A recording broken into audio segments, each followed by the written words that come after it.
It's another morning, and I'm here with you live. It is 6:35 a.m. Mountain Standard Time, and I'm dressed and ready. I did my hair and makeup today, and I am ready to rock it because today for school, it is an odd day. Is it an odd day? Yes, it's an odd day. Yesterday was an even day, so I have my odd number classes, and these are not always my favorite. All right, just the just a lot of things. And so as I was going to bed last night and waking up this morning, I realized I had to change my attitude. Okay, we all drop attitude in the comments. Say hello, tell me where you're watching from, but drop the word attitude because attitude is everything. And so today, good morning, Kathleen. Today I want to talk to you guys and I want to give you 10 ways to change your attitude about a task. So we're all human, and which means that there are things that we have to do that we don't like. And so if you can think of a few of them, would you drop them in the chat? Even if you're catching the replay, I'll go back and read the comments. But we all have to do things that we don't like. And some of those things, like this morning, was working out. Now you may think she's a personal trainer. She should love to work out. I don't love to work out, but I did it today, and my hands are like totally raw up here. I'm gonna have like the worst blisters. It was like cleans and pull-ups and it hurts. Okay. So I don't love to work out all the time. I don't love that I chose to go back to work after having experienced freedom.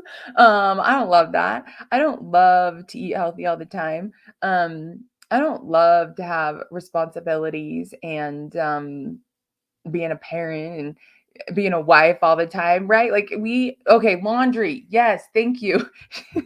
And I'd rather clean 5 toilets. Yes, I don't love laundry at all. And so there are tons of things that we don't love that we have to do anyway. And I wanted to talk today about 10 ways that you can change your attitude about a task. Because the truth is, if we're just sitting here dreading doing stuff, then we're kind of just wasting our life and we're not taking advantage of the opportunities that are really in front of us. Okay, so I want to make this kind of quick because my kids are going to be waking up in 10 minutes and I want to make sure I get to spend some time with them before I go to school. So, 10 ways to change your attitude. Okay, number one is mindset shift. Okay, you have to change your mindset. So, if I am like, oh my gosh, I hate working out. I hate working out. This is going to be the worst. Oh, I'm going to be so tired. I'm going to be so sore. It's going to hurt so bad. Um, am I setting myself up for success? No, I'm causing anxiety. I'm causing stress. I'm causing a lot of bad feelings in my body, and I'm not going to get out of my workout what I want because of that. Okay, same thing about going to school. If I'm like, oh my gosh, I hate these days. Oh, the kids are so horrible. I hate the people I work with. I hate the environment, which none of that is true. Like I love my school. I love the people I work with. Okay, but like if I'm constantly thinking about those things, I hate my body, I hate myself, I hate looking in the mirror, I hate getting dressed, like those kinds of things, I'm not setting myself up for success. And so we have to change our mindset. And so I need to find things to look forward to. I need to find things that are going to give me excitement and joy. Okay. So, number one is mindset shift. So, if you hear yourself saying these negative things about what's coming up, stop immediately. Okay. And start thinking about the good things, start turning those negative things into positives. So, number one, mindset shift. Number two is understand resistance. So, what are the things that you don't like? Really pinpoint it because it's probably not everything, it's probably just pieces of it. And so, can you pinpoint and understand the little pieces of it that are causing you resistance? Okay. Number three is find the why. Okay. Why does this need to be done? Why is this something you're going to do? Why is this something that is in your path? And figure out the bigger purpose. Okay, so for like me in school, I decided to go back and teach school because I wanted the light bulb to click on in kids and I wanted them to enjoy math. So if I'm going in with a poor attitude, if I'm going in knowing that there's going to be resistance and I haven't already like pinpointed it and figured out what kinds of things might come up and how I'm going to react to it, right? Ultimately, I went to school finding my why to help the light bulb click on. Now, does that mean that the light bulb's going to click on for everybody? No. Right? And if that's and that's kind of been like my aha moment is it's like I'm sitting here focusing on everybody and everybody isn't going to have that moment. But if I can just have it happen to one person today, and that's going to bring me so much joy, and I'm going to focus on that, and that's going to be my win for the day, right? And so now all of a sudden, like my energy has changed. Instead of like dreading, like, oh, I'm going to go to school and no one's going to want to learn anything and everyone's going to be this and going to be that. I'm like, oh my gosh, I can't wait to get to school to see which light bulb is going to come on today. Like, do you just feel that? Amazing. So really find your why. Like, why are you working out? Why are you eating healthy? Why are you completing this project or this task? And really find that why, and it'll start to create some excitement and momentum. Okay. Number 4 is to break down your tasks. So today's workout was 5 rounds of 16 hang cleans, 12 pull-ups, 16 hang cleans. Okay. And it was 5 rounds. And if I'm like thinking about this, I'm like, oh my gosh, how many hang cleans is that? How many pull-ups is that? Like, this is huge. This is going to kill me. Right. But instead, I was like, you know what? It's just 5 rounds. I'm going to do 16 hang cleans. I'm really good at hang cleans. I'm going to make sure I use my legs. I'm going to make sure that I get up under that bar so that way I'm not having to use my arms the whole time because sometimes I just muscle them up, right? And then when I got to the band, I'm like, you know what? Or when I got to the pull-ups, I'm like, I'm going to use a green band because a green band's going to take off some weight. I'm going to be able to get a couple in a row, and then I can take a rest, shake it out, and I'm going to get through that. And then I'm going to get back through the hang cleans. And then I'm going to get a minute rest between my next round. I'm going to enjoy it. I'm going to take a drink of water. I'm going to sit down. I'm going to do what I need to do. And doing one round at a time, I'm not going to lie, by round 4 or 5, I'm like, oh my gosh, this is ever going to end. But I finished it, and it's because I chunked it down. When it comes to going to work, I don't want to be like, I want to get through this day just so I can go to bed at night. Sometimes I've had those thoughts, but like now it's like, okay, who do I have in my first hour? I'm going to get through this. We're going to make light bulbs turn on. It's going to be fun. We're going to have a good time. Then I get to have my PLC period. I get to connect with my colleagues. It's going to be amazing. Then lunchtime in the cafeteria. I'm going to have this for lunch, right? And so I'm going to break down my tasks so that way it's not the full day. Okay, so that is number 4, breakdown tasks. Number 5, a reward system. I'm not very good at rewards for myself. I just feel like I've never actually reached my goal. But create some kind of reward system.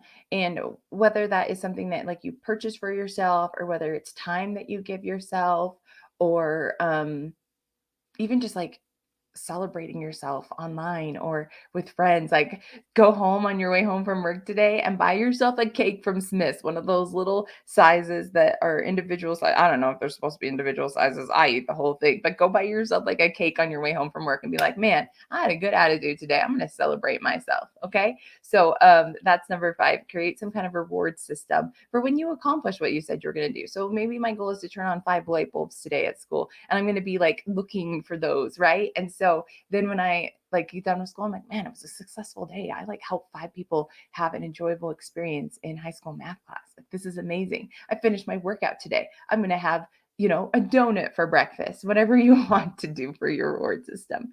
Number 6 is change your perspective. So we kind of talked about this. Like, if you're having a bad attitude, you got to find a way to make it positive, but also maybe look at it a perspective from somebody else. If what you're dreading deals with somebody else, like if I can look at this from the perspective of my students, how are they feeling? They're coming into class always having been bad at math, or maybe life was really hard for them in the morning, or maybe they had a bad experience during lunch or during one of their last class periods, and then they come into my class and I'm like, come on, like, let's go, let's go. Like, how is that going to make them feel? Like, I am going to experience resistance, right? And so put things in other people's perspectives. I feel like that is a helpful thing that you can do. And making sure that you're doing what you can for them. And like, obviously that's not going to help with the laundry. Like, don't put yourself in the perspective of the clean socks, right? Or the one that's lost. But put yourself in the perspective of like, whose clothes are you folding? And like, imagine them wearing them. Imagine them being happy that they have clean clothes and the places that these clothes will go. I don't know. Maybe that's something that can help. But just changing your perspective, the way that you look at things, that can definitely help change your attitude about a task.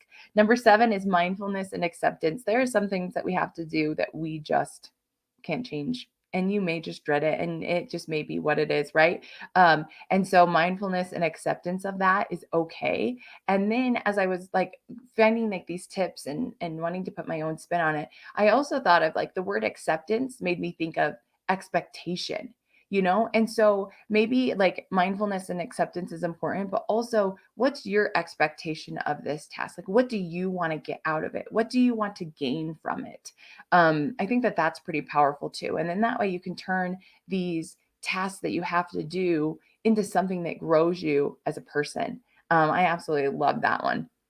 And then number 8, visualization. So when I read this one, oh hi Bailey, hi.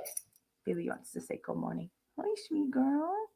Um, Visualization. So, what if we just closed our eyes and imagined our perfect workout and our perfect meal and our perfect body and our perfect relationships and our perfect job and our perfect project? Like, what if we just sat there and visualized it and then it happened that way? Right? Visualization is such a powerful tool.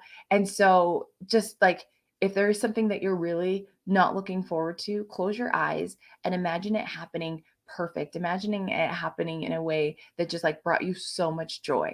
And that can really help change your attitude about something. And hopefully it works just the way that you put into the universe.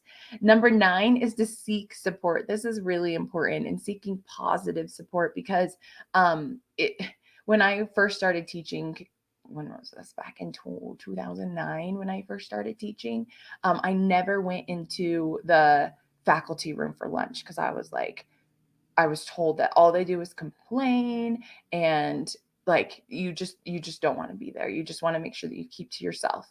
And that's not true. Like teachers are fun. They've got stories, they've got lives, and like this is your chance to like just connect with positive people. And so making sure that your support system, like those people are going through the same things I'm going through. And so sometimes it's helpful to hear that, they're experiencing the same kind of troubles or problems that I am.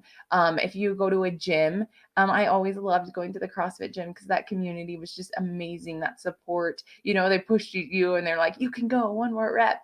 Join some groups on Facebook that have to do with nutrition and health or whatever like your hobby is or what you're doing for work because those people are experiencing the same thing and then making sure that they're positive. That's really going to help you. So finding that positive support. And my husband is amazing. Like when I have a bad day, he's there to give me a hug. He's there to let me vent if I need to, but he's also there to look on the bright side and let me see and let me hear what really did go well. Like, what am I really saying and pulling out those good things? And so finding that positive support. And then the last one, number 10, is to practice patience. It's going to take time to change your mindset. It's going to take time for you to um, start incorporating these habits that we've gone over to help you start enjoying the tasks that you're doing, and practice patience with other people. Know that you may be trying your best and doing everything that you can, and they just may not be in this stage of growth like you are, and that's okay. And so give them patience, give them time, continue to be that light for other people. So I hope that this was helpful. If it was, be sure that you smash that heart button. And if you haven't already, click the link in my bio. I've got some really useful resources in the link there, that's going to help you with your health. It's going to help you with your home business if you have one. That's just going to help you with your life in general. I mean, my motto is helping you unlock positive change. And that's what I've done in my life. That's what I want to help you to do too. So I hear my kids. We're going to go spend some time together. And then I am off to the best day ever in my high school math class. All right. We'll see you guys later. Thanks for hopping on. Bye.